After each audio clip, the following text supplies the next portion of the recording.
So guys, আমি এখন আছি ইকো পার্কে। আর বলতে গেলে অনেক দিন পর আসা হয়েছে ইকো পার্ক।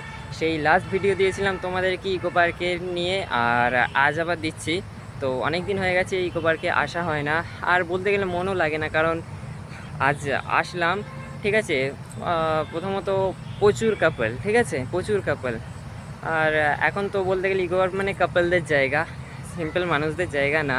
হ্যাঁ, এর জন্য আসতে আমার অত ভালো লাগে না। আর বলতে গেলে কাপলদের নিয়ে আমার কোনো প্রবলেম নেই, কাপলরা এসো, কিন্তু আজ যা দেখলাম, মানে যাদের দুধের দাঁত উঠিনি তারাও এখন মানে কাপল, তারাও ঘুরে বেড়াচ্ছে। মানে যারা ইকো পার্কে আসবে বুঝে শুনে এসো, কারণ তোমার থেকে ছোট বাচ্চারা কাপল নিয়ে আসছে, মানে তোমাদের গিল্টি ফিল হবে।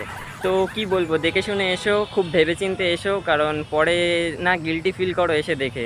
তো ভিডিও যদি ভালো লেগে থাকে একটা লাইক, কমেন্ট অ্যান্ড সাবস্ক্রাইব করে যাও, ফলো করে যাও।